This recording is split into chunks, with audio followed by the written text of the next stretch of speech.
Latar belakang, berdasarkan data dari Badan Pusat Statistik, jumlah konsumsi beras di Indonesia dari tahun 2009 hingga 2019 selalu berada di atas 1,5 kg per kapita per minggu.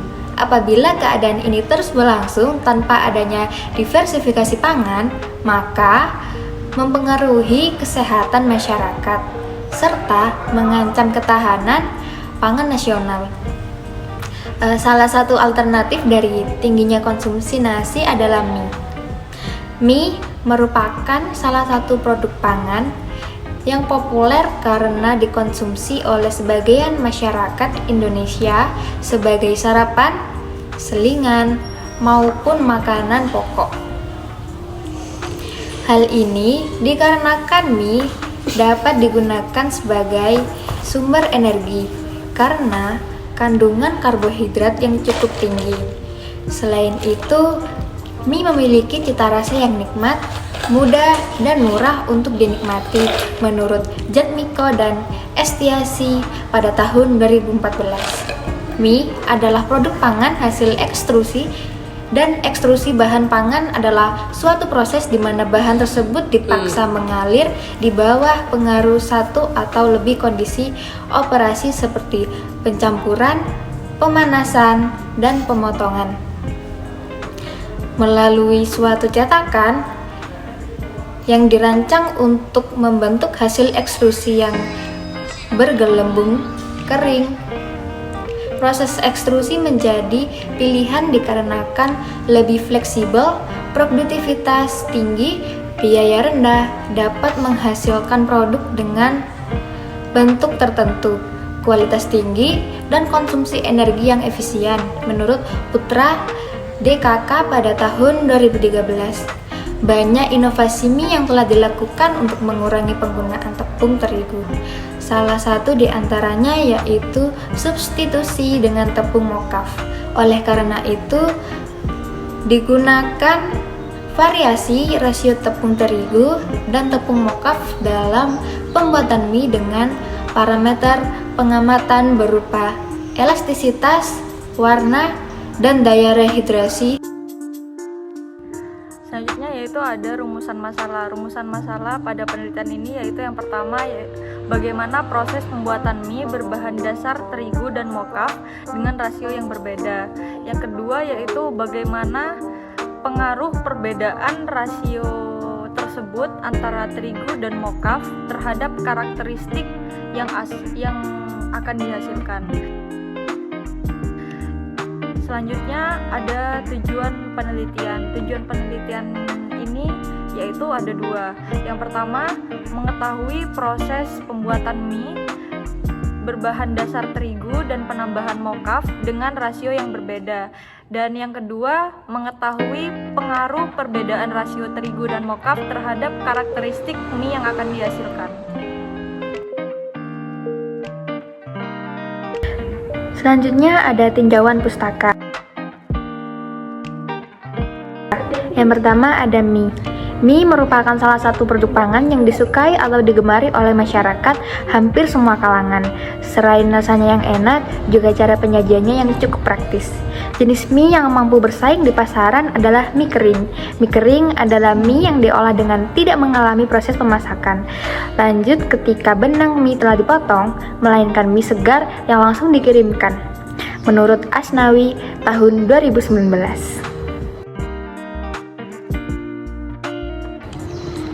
Selanjutnya ada terigu.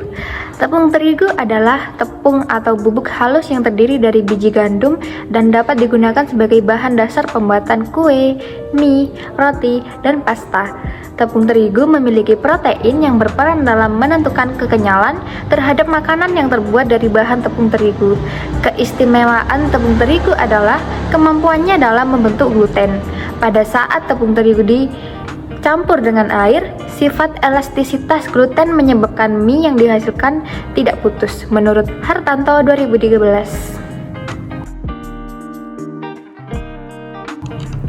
Selanjutnya ada tepung mokaf. Mokaf atau tepung ubi kayu merupakan salah satu tepung termodifikasi yang telah dimanfaatkan pada berbagai produk pangan.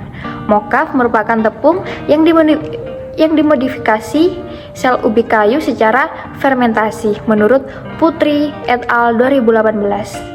Modifikasi pati dilakukan karena dalam penggunaannya pati mengalami beberapa kelemahan yang ditunjukkan dengan munculnya karakteristik yang tidak diinginkan pada kondisi pH, suhu, dan tekanan tertentu.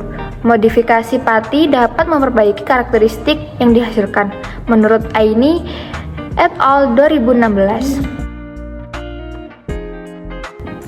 Selanjutnya yaitu ada daya rehidrasi. Daya rehidrasi merupakan kemampuan produk kering dalam menyerap air kembali pada saat diberi air setelah mengalami gelatinisasi menurut Utami 2022. Prinsip pengujian daya rehidrasi ini adalah menghitung selisih berat kering dari bahan sebelum dan sesudah perlakuan selama beberapa waktu dan suhu yang kemudian dinyatakan dalam persen.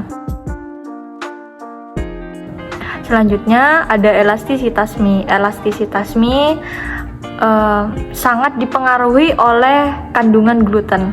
Sifat elastisitas gluten menyebabkan mie yang dihasilkan menjadi lebih tidak mudah putus. Selain itu, elastisitas pada mie juga dipengaruhi oleh bahan tambahan seperti telur, air, garam, dan proses pembuatannya menurut Hartanto 2013.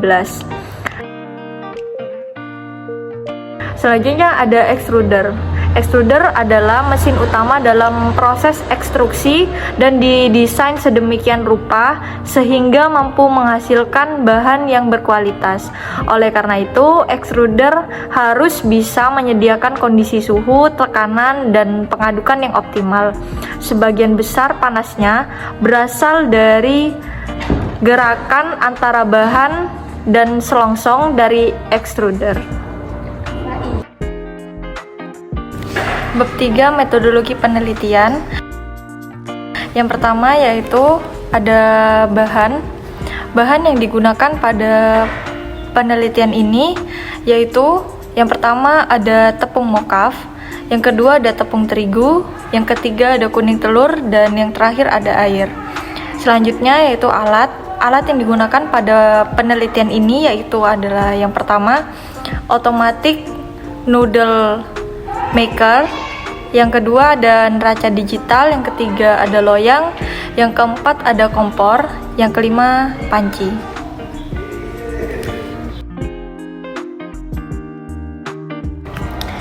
Yang selanjutnya ada skema kerja pembuatan mie. Untuk langkah pertama, dilakukan penimbangan setiap bahan seperti rasio terigu mokaf yang digunakan yaitu 1:1, 2:3, dan 3:2 sebanyak 300 gram, telur 5 gram, dan air 120 ml. Yang kedua, masukkan terigu dan mokaf yang telah ditimbang sebelumnya ke wadah ke dalam automatic noodle maker dan pasang penutup wadah atas dengan baik sehingga terdengar suara klik. Selanjutnya, tekan tombol on untuk menyalakan mesin dan tekan tombol berat tepung sesuai dengan berat tepung yang ditimbang. Selanjutnya, masukkan segera campuran air dan kuning telur secara perlahan hingga habis pada lubang yang terdapat pada penutup wadah atas. Untuk yang selanjutnya, mesin akan secara otomatis mencampur semua bahan selama 3 menit dan setelah itu akan membuat mie secara otomatis. Langkah selanjutnya, rebus mie selama 3 menit dan dilakukan pengamatan.